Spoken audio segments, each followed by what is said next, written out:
We begin our story as a man crashes through a glass ceiling into a room that looks like it was decorated by a hoarder's antique shop. He frantically searches the area and finds a locked door with a maze pattern, realizing he needs a 4-digit code to get out. But the puzzle becomes a bit more urgent when the walls start moving inward to turn him into a human sandwich. While dodging the furniture, he finds a sun drawing telling him to follow the light to greener pastures. So he spots a green book on a shelf and grabs it just before the walls turn his library into kindling. Inside, a riddle explains that watching someone die is the key to unveiling the mystery of time. He looks at the paintings nearby and notices the people are all pointing like hands on a clock. Subtle. By following their fingers, he deduces the code is 4, 8, 6, and 2. Then he struggles to enter the numbers into the door while the room continues its best trash compactor impression. The space gets so tight he is forced to crawl, proving that escape rooms are much less fun when they actually try to kill you. He lets out one final scream as the ceiling and walls meet, and just like that, the game is over before it even really began. Moving back 3 days, we meet a student walking through a busy college campus in Chicago.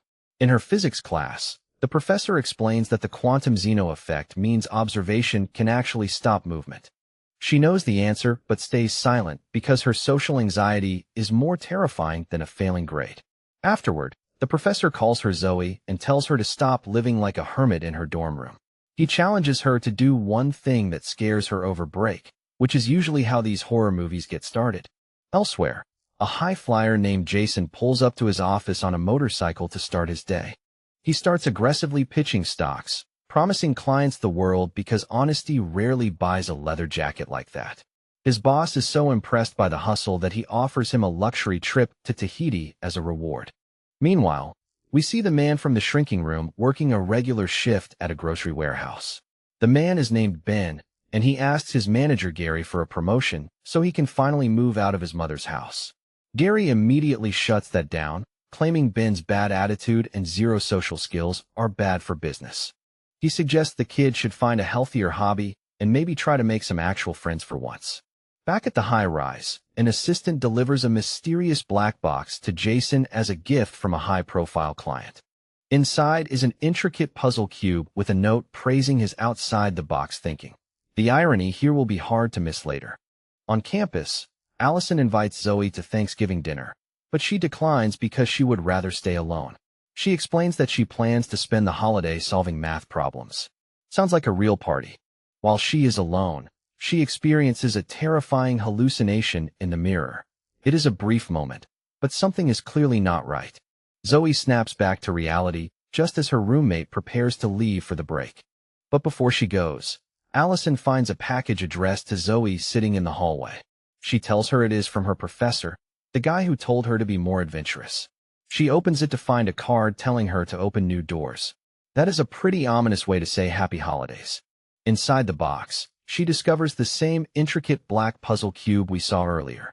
At the same time, Ben finds a matching box waiting for him when he arrives for his warehouse shift. His card promises a chance to escape, which feels more like a threat than an invitation.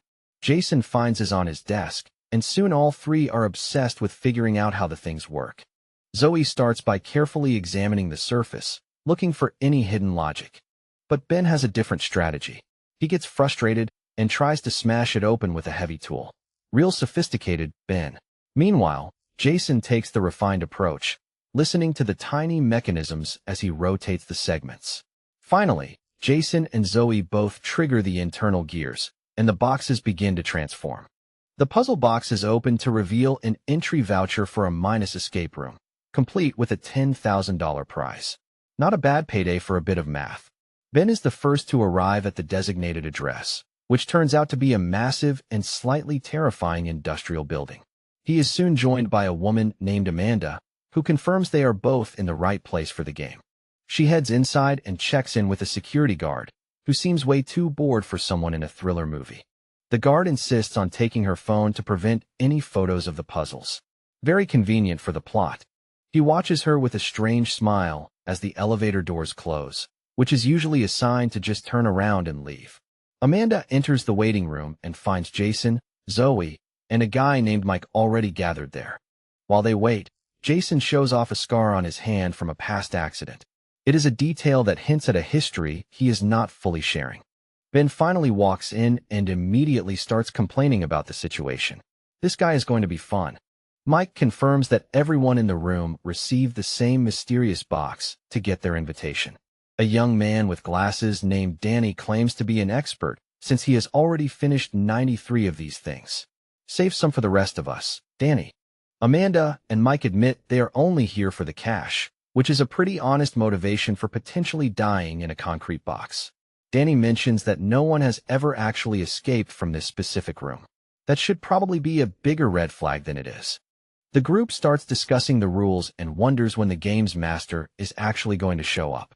Danny speculates that the room might have a zombie theme, because apparently he has not seen enough movies to know it is never that simple. Ben tries to head out for a cigarette, but the doorknob literally falls off in his hand. Great craftsmanship. He shows the broken handle to the group, and they quickly realize they are locked inside the lobby.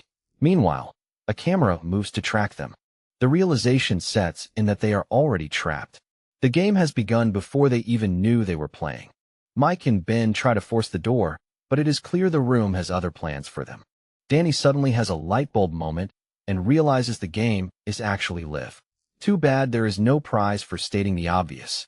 He spots a combination lock on the door that looks exactly like an oven dial. That is definitely not a subtle hint about their future. The group begins frantically searching the lobby for clues while Danny explains the rules of the house. It is like a team-building exercise from hell.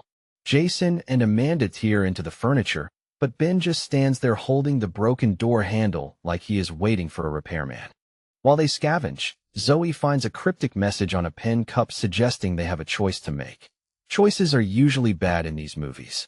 Amanda discovers some magazines addressed to a Dr. Wooten Yu and thinks the name is a major breakthrough. Danny speculates that the doctor is the evil scientist of the story. It is a bit on the nose, but he is the expert here.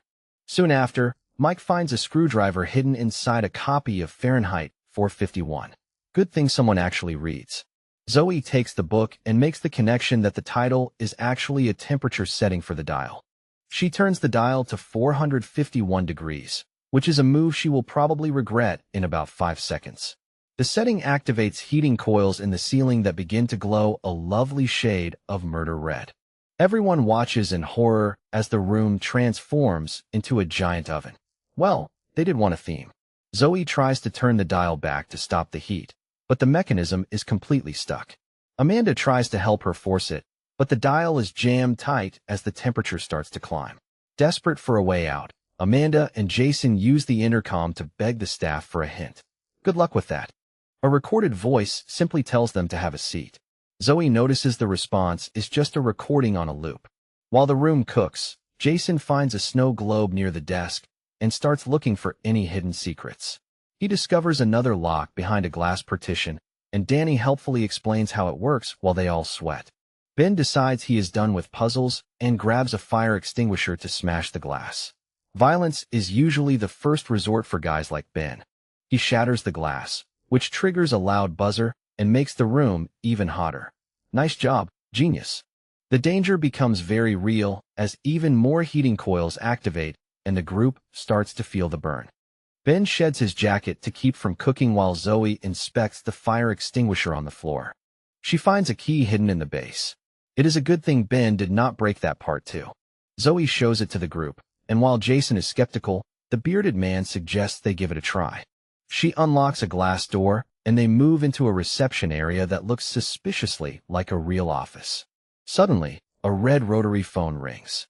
Jason answers it because apparently, he is the designated secretary now. A recorded voice welcomes them to Minus and warns them to follow the rules if they want to live. The room shifts and red lights begin to glow. This probably is not the signal for a happy hour discount. Large fans behind the walls activate and start blasting hot air into the room like a giant hairdryer. Jason ditches his jacket as they scramble to find an exit before they all turn into human jerky. Zoe reads a sign about using coasters and discovers that pressing one actually triggers a hidden mechanism. A painting slides up to reveal a ventilation duct. Finally, a way out of this budget sauna. They realize they must press all the coasters at once to keep the vent from closing shut again. Jason checks if anyone else wants to go first, but no one is volunteering for the metal oven pipe.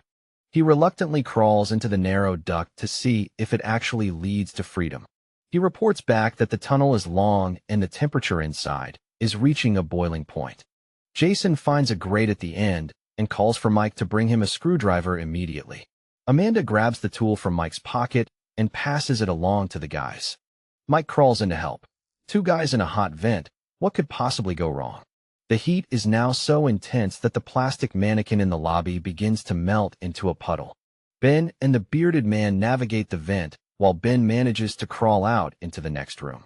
Jason and Mike successfully remove the grate at the end of the tunnel, giving everyone a literal light at the end of the tunnel.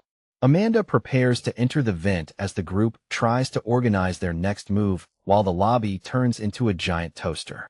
She enters the duct while the room continues to bake the remaining people. Humidity is one thing, but this is a bit much. Danny notes the lack of hands, and Zoe coordinates the foot plan to keep the mechanism triggered. A masked figure releases gas into the room while Amanda is still crawling through the vent. The discovery seems unusual, though its importance is not yet clear. Zoe pours water into a glass to trigger a weight-based mechanism, because apparently, this escape room was designed by a physics teacher. Fire erupts in the room, and Amanda becomes trapped in the vent. The situation has gone from sweaty to life-threatening in seconds. Zoe rushes to the vent opening to provide support to a panicked Amanda as the flames begin to spread. The team realizes they have run out of water before the final glass is full. This is why you should always hydrate, kids. Zoe tries to calm Amanda down by guiding her through breathing exercises while the room literally melts behind them. Ben and Danny engage in a heated argument over the lack of water as their options begin to evaporate. The ceiling fixture begins to glow and descend, signaling a new threat that will likely matter very soon.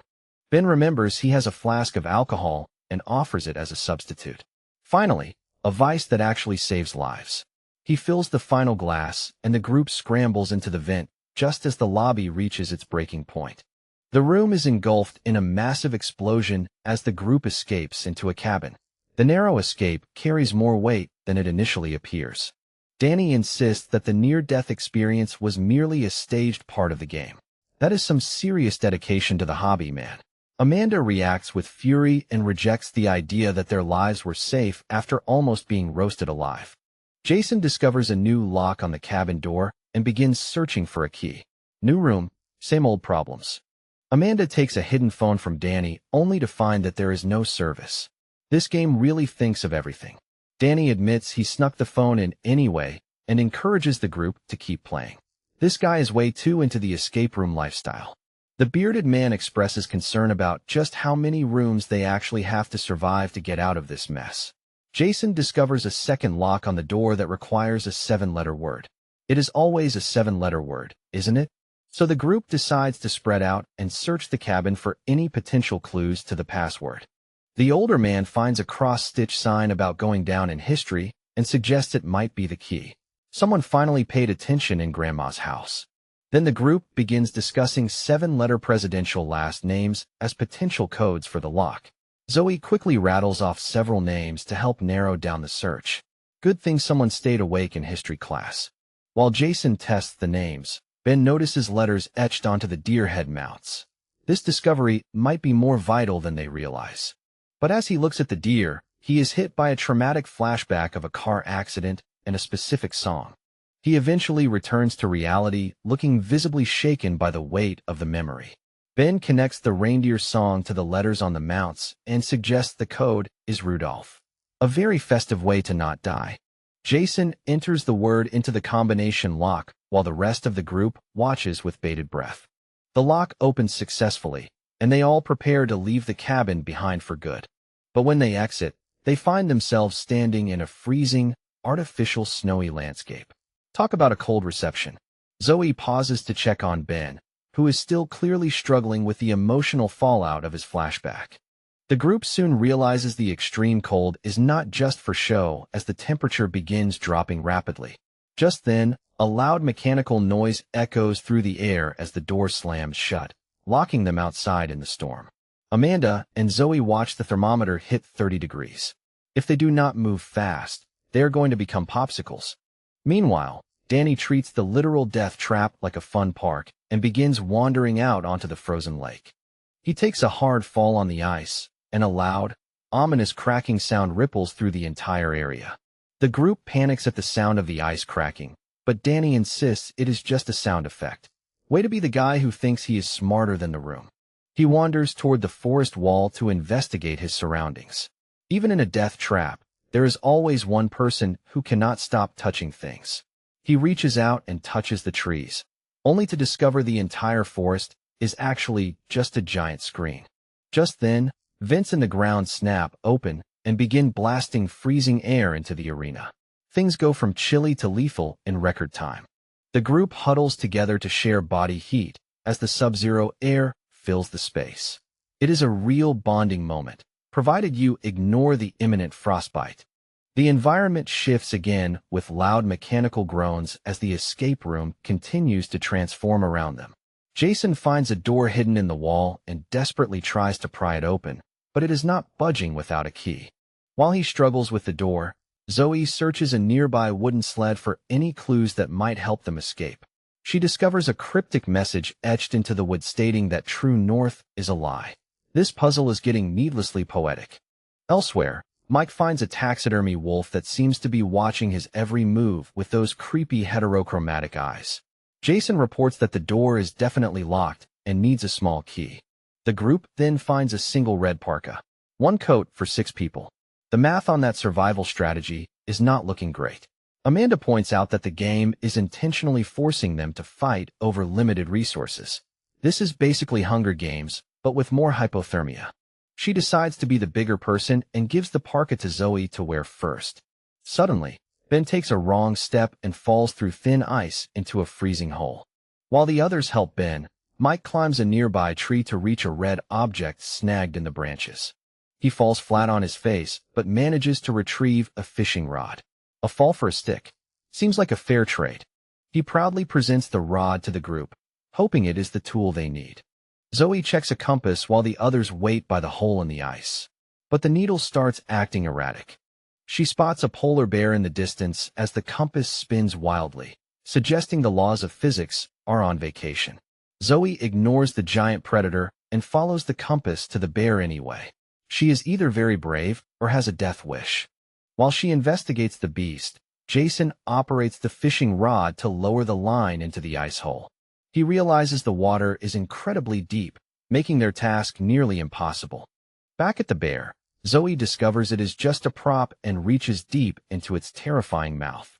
She pulls a small metal ring from the throat of the bear, a discovery that will prove vital very soon.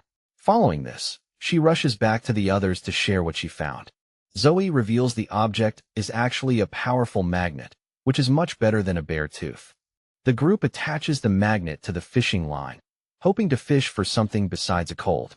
Mike takes the lead and reels in a heavy weight. He finally manages to pull a large block of ice out of the water. Inside the frozen chunk, they see the key they have been looking for. Now they just have the small problem of it being encased in a solid brick of ice. Jason and Amanda try to smash the block against the ground, but the ice refuses to break. Apparently, it is industrial grade. Realizing they need heat, Jason asks Ben to hand over his lighter. Ben tosses the lighter across the frozen lake. It slides away, coming to a stop on a very thin patch of ice. Danny decides to be the hero and walks out onto the treacherous surface to retrieve it. But as he reaches for the lighter, the ice shatters and he plunges into the dark, freezing water. The others rush toward the hole, but Danny is quickly pulled away by the current. He vanishes beneath the solid surface in seconds. Amanda tries to dive in after him, but Jason holds her back. There is no point in having 2 frozen bodies. They watch helplessly as Danny struggles behind the thick glass like ice, unable to break through to the air. The movement stops as Danny drowns beneath them. The game has claimed its first victim, and the mood turns from desperate to devastating. As the shock sets in, Jason gives Amanda a coat to keep her from freezing. They are down 1 player, but the clock is still ticking. Tensions boil over as Jason immediately blames Ben for Danny's death. It is easier to point fingers than admit they are all terrified. Ben fires back by insulting the group and questioning their shady pasts. Nothing brings a team together like a little traumatic character assassination. Amanda shuts him down by revealing her scars came from military service. The room gets real quiet, real fast. Jason demands they stop the bickering and focus on finding the key. Survival requires a leader, even an arrogant one. He suggests they use their own body heat to melt the ice block. It is a desperate move for a desperate situation. The group gathers around as he instructs them to press their hands against the frozen cube. They huddle together, literally pouring their warmth into the ice while their own temperatures plummet. This moment will cost them more than they realize. Following this, the players take turns rotating the block to keep from getting frostbite. It is like a deadly game of hot potato, but with hypothermia. Mike takes it a step further by clutching the ice to his chest to speed up the process. The ice finally shatters to reveal the key, but Mike collapses from the sheer cold. A high price to pay for a piece of metal. Jason grabs the prize and sprints through the thick fog to find the exit. There is no time to check on the wounded. He finds the door and frantically jams the key into the lock as the world literally falls apart behind him. The group scrambles into the next room just as the frozen floor collapses into the abyss. Clothes only counts in horseshoes and escaping certain death. They catch their breath and realize they are now in a room designed like a completely upside-down pool hall. Suddenly, the entire room begins to ascend like a giant elevator while the group braces for the next round. A telephone begins to ring somewhere in the chaos. A ringing phone in a death trap is usually not a telemarketer. Mike answers it, but a piercing, high-pitched noise blasts through the receiver and drops the entire group to their knees. While they recover, Jason notices the exit door is missing its knob. Great, another scavenger hunt. Mike points out that the 8-ball is also missing from the pool table. The significance of this is about to become very clear. Just then, a floor panel suddenly drops away, and Mike nearly falls into the bottomless shaft. Gravity is officially the secondary villain of this movie. The survivors quickly realize the floor panels are falling away in a specific sequence. It is like a deadly version of musical chairs, but the chairs are made of thin air. Seeing the danger, Amanda scrambles onto the bar in the inverted room to stay above the growing void. She searches the area and finds a lockbox hidden under the counter. Following this, the others gather around as best they can. Mike and the group try guessing the code for the keypad, but blind luck is not usually a winning strategy in a death trap. Just then, Zoe spots a sliding puzzle on the wall. The game designer really loves puzzles and high-stakes property damage. She leaps across the room toward the puzzle, but the landing is much rougher than she expected. While she recovers, Jason slips and nearly falls into the abyss. He barely manages to catch himself on a narrow ledge. Zoe starts solving the sliding puzzle as fast as possible. This moment carries more weight than it initially appears, as every second counts. A buzzer sounds, and more of the floor collapses. Apparently, the room does not give partial credit for effort. As the floor continues to vanish, Mike barely catches Ben before he can plummet into the darkness below. Zoe finally finishes the puzzle, which activates the pool table and reveals the next clue in this twisted game. The puzzle reveals a series of colors that correspond to the billiard balls. So, the scavenger hunt is officially back on. The men find specific numbers on the balls, which should theoretically provide the missing code. Amanda frantically enters the digits, but the box stays locked. There is nothing like a technicality when you are about to die. More of the floor drops as time runs out. The room is now mostly whole and very little floor. Mike freezes on a small shelf and refuses to move. He has officially reached his limit for life-threatening indoor sports. While trying to bridge the gap, Zoe misses a jump and falls hard onto the remaining tiling. She is not moving. Jason frantically tries to wake her as they both cling to a ledge in the collapsing room. Hanging over the void, Zoe is suddenly pulled back into the memory of a past tragedy. She experiences a traumatic memory of a plane crash and hears the voice of her mother. The trauma of her past is now colliding with her present nightmare. Jason pulls Zoe to safety on a narrow platform, but the relief is short-lived as she opens her eyes. She looks around and realizes the entire room is inverted, meaning they have been looking at the clues the wrong way.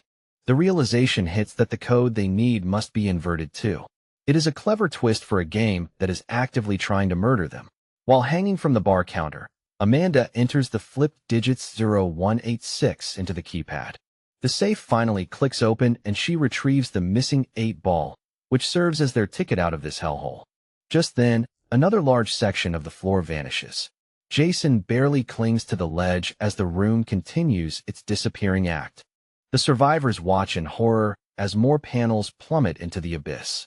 At this rate, the only thing left will be the bill for the damages. With her path cut off, Amanda prepares to make a desperate leap across the gap to reach the others. She jumps toward the pool table but misses the top, ending up hanging precariously from the side. As the table tilts under her weight, she struggles to pull herself up while the group screams for her to keep moving. The 8-ball begins to roll toward the edge, so she lunges forward to grab it before it is lost forever. She manages to snag the ball, but the sudden movement causes the entire table to snap its remaining supports. Knowing she is out of time, Amanda throws the 8-ball to Jason just as the table detaches from the ceiling. A terrifying vision of her fall flashes by as she loses her primary footing in the collapsing bar. Jason frantically uses a pool cue to bridge the distance, hoping she can grab onto it and swing to safety. She reaches out with everything she has while her friends plead with her to hold on for just one more second. But her fingers slip, and Amanda falls into the dark void. The game has officially claimed its first victim. The remaining group can only stare down the shaft in stunned silence. The reality of their situation has finally become undeniable. Jason uses her sacrifice to unlock the exit door by using the 8-ball as a handle. The price of admission was far too high. They scramble through the doorway just as the final panels of the floor give way, leaving the room behind as a hollow shell. The group stumbles into a dark medical ward labeled triage and looks around in confusion. It is exactly the kind of place you want to be when you are already traumatized. Jason notices a surgical light flickering in the distance and calls the others over to investigate the anomaly. Because wandering toward creepy lights is a horror movie staple. Ben and Jason immediately get into a heated argument about the value of the sacrifice Amanda just made. Tensions are high and common sense is low. But Zoe cuts through the bickering and insists they cannot let her friend die for nothing. They have to keep moving forward. Just then, a rhythmic thumping sound begins to play over the speakers. The noise feels intentional, as if the room itself is starting to wake up. Following the sound, they find a hospital bed and a medical chart for a patient named Mike Nolan. It is a bit too specific to be a coincidence. As they explore the hospital-themed room, the clinical atmosphere becomes increasingly suffocating for the survivors. Zoe stops in her tracks when she recognizes a hospital bed that looks far too familiar for her comfort.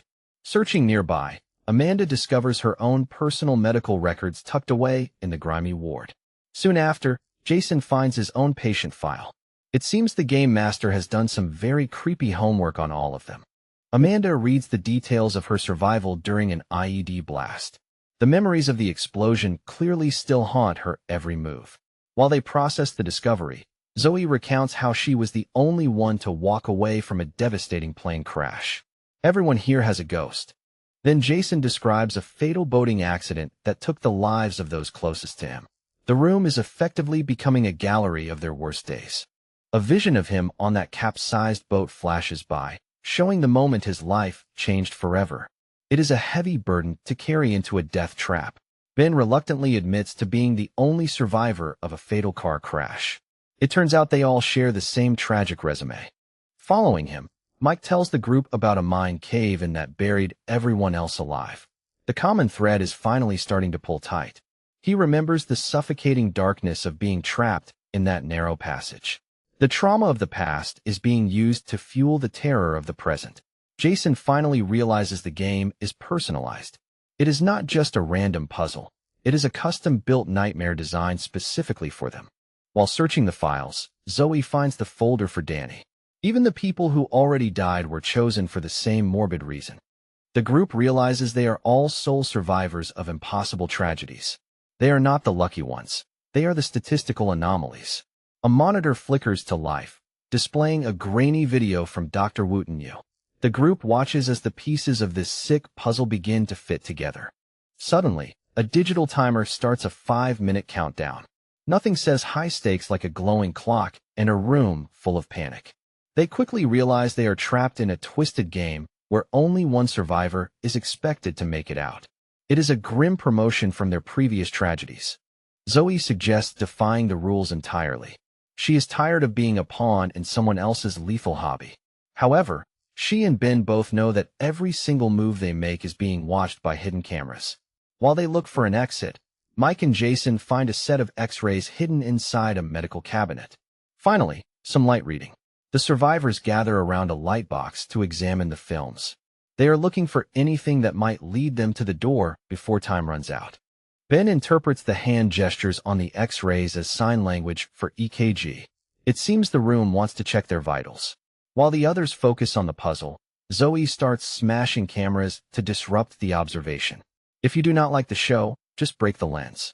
The monitor reveals only 3 minutes remain before the room is flooded with poison. The situation is escalating faster than a medical bill. Ben brings an EKG machine to the center of the room. This looks like their only way to trigger the lock. He connects himself to the device, but his heart rate is far too low to satisfy the game. Jason insists that Mike should try it instead since he is clearly more agitated. It is a polite way of saying his panic is more useful.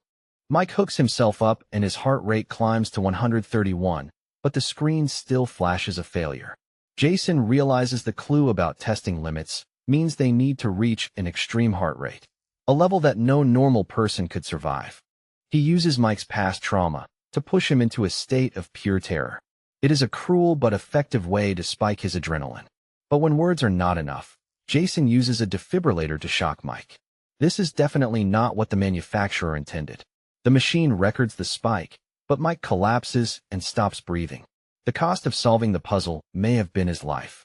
The countdown finally hits 0, and the room begins to fill with lethal poison gas. Jason realizes that if a high heart rate did not work, the solution must require the opposite extreme. He connects himself to the EKG while the others struggle to breathe. It is a desperate race against their own lungs. Jason tries to calm his mind to lower his heart rate to the minimum required level. But as he works, Mike's heart rate drops to 0. He is officially off the guest list for the sequel. The machines satisfy the lock, and a hatch suddenly opens in the medical room wall. However, Zoe refuses to leave the smoke-filled room and tells the men to go on without her. Ben and Jason scramble through the hatch while she stays behind in the haze. The gas eventually becomes too much, and Zoe collapses onto the floor. This is a heavy price for a protest. The survivors emerge into a new room covered in dizzying fingerprint patterns. It is like living inside a crime scene. Ben immediately turns on Jason and accuses him of being the one who really killed Mike. He brings up the friend Jason lost on a boat to provoke him. Bringing up past trauma in a death trap is a choice. The memory shows his friend drowning after they both fought over a single life jacket. Only one could survive. Jason pins Ben against the wall and coldly reminds him that survival is always a choice. Despite the tension, Jason finds another hatch hidden beneath a table. Back to work, boys. Together they struggle to pull the heavy metal hatch open as the air grows thin. But a message on the door reveals they need an antidote for a secondary poison already in their systems. The toxin takes hold and begins to cause terrifying visual distortions for both men. They experience vivid hallucinations as the room seems to shift and melt around them. Ben spots a wall compartment and finds a single dose of antidote. But there are two of them. Ben and Jason immediately descend into a violent brawl over the single dose of antidote. The struggle continues as the hallucinations reach a fever pitch, blurring their reality into a chaotic nightmare. Jason gains the upper hand and begins to choke his former partner on the floor. But Ben manages to grab the syringe and stabs him, ending the fight and Jason's life in one desperate move. After injecting himself, he finds a hidden hatch and crawls into a lavish library room. Out of the frying pan and into the study. The room begins to shrink as the walls close in, threatening to turn Ben into a very expensive bookend. Back in the medical ward, technicians in hazmat suits arrive to clean up the mess and dispose of the bodies. Suddenly, Zoe reveals she was only playing dead and attacks the workers with a heavy metal pole. She quickly disarms a technician and takes his gun, searching the facility for a way to shut the whole thing down. Meanwhile, The library walls are seconds away from crushing Ben while he frantically searches for an exit code. He manages to solve the final puzzle and dives through the fireplace just as the room is completely pulverized. Ben stumbles into a massive warehouse, looking like he went 10 rounds with a trash compactor. The game's master speaks through a series of monitors, congratulating him on being the sole survivor of the round. The man then steps out from the shadows to meet his champion in person. "Congratulations, you win more trauma." He explains the hierarchy of the organization, separating the roles of the game's master and the mysterious puzzle maker. The master describes the game as a sport designed for the entertainment of the world's most powerful elite. He views these death traps as a front-row seat to the ultimate human drama. It is like pay-per-view, but with much higher stakes. While he gloats, Zoe quietly makes her way through the maintenance corridors toward the source of the broadcast. The man in the black jacket explains that wealthy clients bet millions on who will live and who will die. He informs Ben that he was the underdog with the lowest odds, making his victory a massive windfall for the house. The man asks Ben if a horse gets a prize at the end of a race. It is a rhetorical question that really kills the mood. Then he suddenly wraps a wire around Ben's neck and begins to choke him. So much for the winner's circle.